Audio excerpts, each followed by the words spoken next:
Assalamualaikum warahmatullahi wabarakatuh. Selamat pagi, salam sejahtera, Hum Swastiastu, Santi Santi Hum. Kembali bersama Gusar Legend atau Satru Piningit Sejati, Sang Maharaja Negara Kerajaan Rakyat Indonesia atau Kepala Negara NKRI. Di pagi ini saya akan sampaikan pengumuman untuk kabinet yang berkelangsungan dan berkelanjutan sebagaimana video-video yang telah kemarin saya sampaikan. Di samping kita mengulas permasalahan-permasalahan yang ada di Indonesia, di negara Indonesia. Sekali lagi, tujuan membentuk bangsa Indonesia para leluhur dulu adalah para tokoh-tokoh bangsa dulu, raja-raja di seluruh Indonesia merestui ketika melihat konsep apa tujuannya membangun negara kerajaan rakyat Indonesia, yaitu mewujudkan masyarakat adil dan makmur spiritual maupun material yang berdasarkan Pancasila dan Undang-Undang Dasar 1945.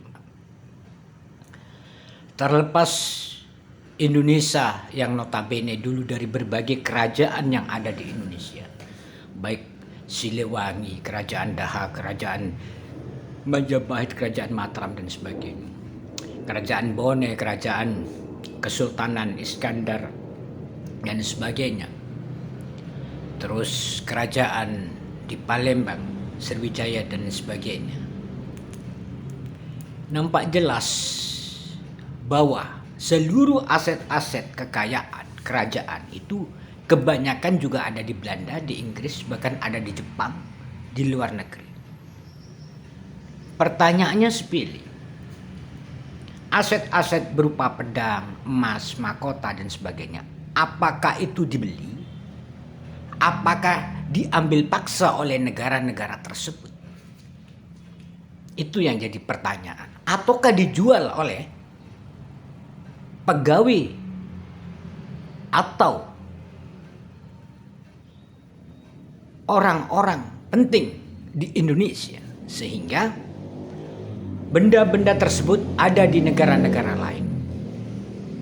Karena pengambilan sebuah benda-benda seperti mahkota, seperti pusaka, senjata, rencongnya, ini dan sebagainya, ada 3 alternatif. Bisa jadi karena rampasan perang, bisa karena jadi koleksi pembelian dari orang-orang yang ada di Indonesia, bisa jadi karena hadiah dan sebagainya.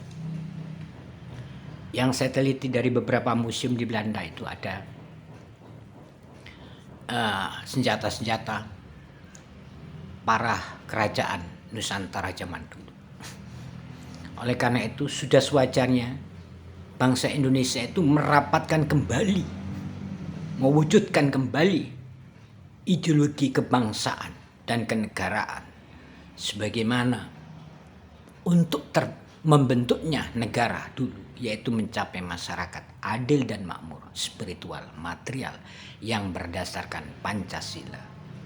Tak lupa kita harus jas merah mengingat sejarah, kata Bung Karno. Bung Karno dulu diamanai oleh para raja-raja itu tidak sepenuhnya untuk membentuk negara republik.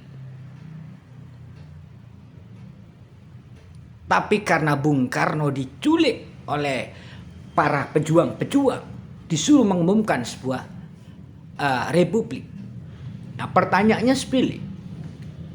Kalau pada saat itu memang penculikan dan perancangan sebuah negara ini, karena ada draft dari luar negeri, baik dari Belanda, dari Inggris, sehingga terjadilah republik itu, artinya ya itu kembali publik umum. Jadi Indonesia menjadi negara umum.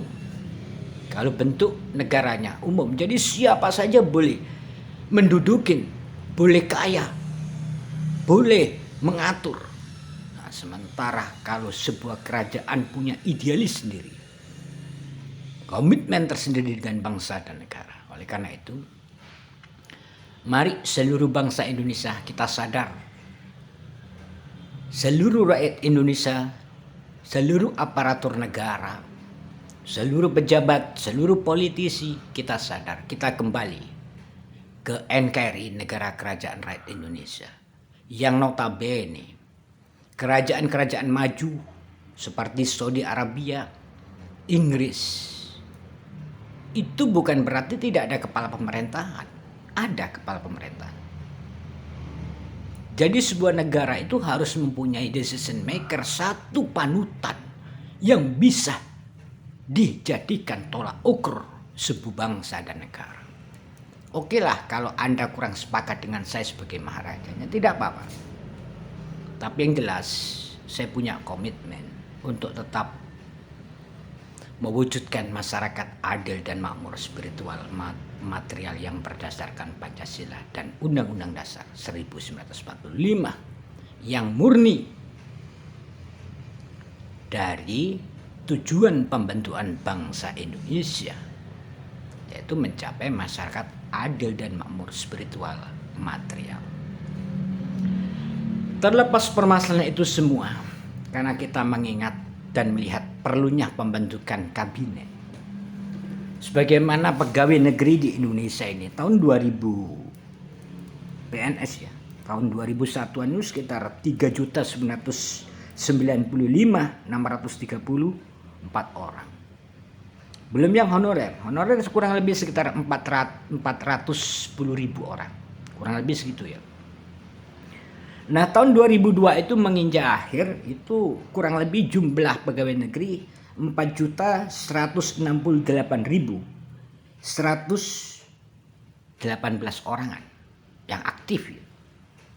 Nah itu semua di bawah Departemen Kementerian Pendayagunaan Aparatur Negara dan Birokrasi Indonesia. Oleh karena itu dalam wujud nyatanya melihat dan mengkaji Anies Baswedan itu mantan gubernur atau masih menjabat gubernur, layak untuk kita dudukkan jadi menteri Kementerian Pendayagunaan Aparatur Negara dan Birokrasi Indonesia, Negara Kerajaan Rakyat Indonesia. Agar apa? Yang perlu diketahui, semua pegawai negeri itu semua di samping dapat fasilitas, dapat penghargaan, dan juga ada batas kekayaan. Ya, kita lanjutkan yang satu ini dulu ya.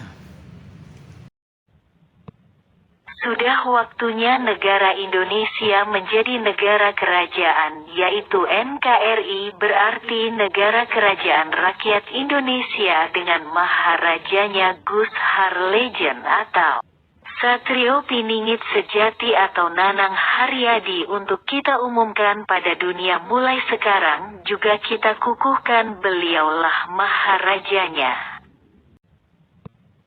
Sudah waktunya negara Indonesia menjadi negara kerajaan, yaitu NKRI, berarti Negara Kerajaan Rakyat Indonesia dengan Maharajanya Gus Harlejen atau Satrio Piningit Sejati atau Nanang Haryadi untuk kita umumkan pada dunia mulai sekarang, juga kita kukuhkan beliaulah Maharajanya. Sudah waktunya negara Indonesia menjadi negara kerajaan, yaitu NKRI, berarti Negara Kerajaan Rakyat Indonesia dengan Maharajanya Gus Harlejen atau Satrio Piningit Sejati atau Nanang Haryadi untuk kita umumkan pada dunia mulai sekarang, juga kita kukuhkan beliaulah Maharajanya. Sudah waktunya negara Indonesia menjadi negara kerajaan, yaitu NKRI, berarti Negara Kerajaan Rakyat Indonesia dengan Maharajanya Gus Harlejen atau Satrio Piningit Sejati atau Nanang Haryadi untuk kita umumkan pada dunia mulai sekarang, juga kita kukuhkan beliaulah Maharajanya. Agar tidak terciptanya kolusi, korupsi dan sebagainya, Jadi salah satu untuk memberantas korupsi itu adalah pembatasan kekayaan pejabat dan konglomerat Indonesia. Itu solusinya bagi saya. Jadi solusi tercepat. Jadi kalau dia dibatasi semua dengan sendirinya, tidak akan buat apa dia memperkaya diri pribadi. Jadi perlu pembatasan kekayaan para pejabat dan pengusaha konglomerat. Negara boleh kaya, pejabatnya, rakyatnya, itu supaya terciptanya masyarakat adil dan makmur spiritual maupun material yang berdasarkan Pancasila. Kembali ke sana. Dan sebagaimana yang telah saya mandatkan dan saya umumkan bahwa Anies Baswedan layak untuk kita jadikan Menteri Pendayagunaan Aparatur Negara dan Birokrasi untuk memonitor dan mengkaji 4.168.118 orang pegawai yang ada di negara kerajaan rakyat Indonesia. Bagaimana status sosialnya? Kalau bisa pegawai itu semua makmur. Begitu juga para honorer. Kalau melihat dari jumlah total penduduk Indonesia hampir 300 juta sekarang ini, bahkan lebih mungkin, sudah sewajarnya dan seharusnya negara kerajaan rakyat Indonesia mengumumkan Menteri Kabinet Jilid 1 tertanda Gus Harlegend atau Satrio Piningit Sejati. Mari kita merenung sejenak buat sahabat Anies agar dilaksanakan dengan baik dan benar. Demikian. Assalamualaikum warahmatullahi wabarakatuh.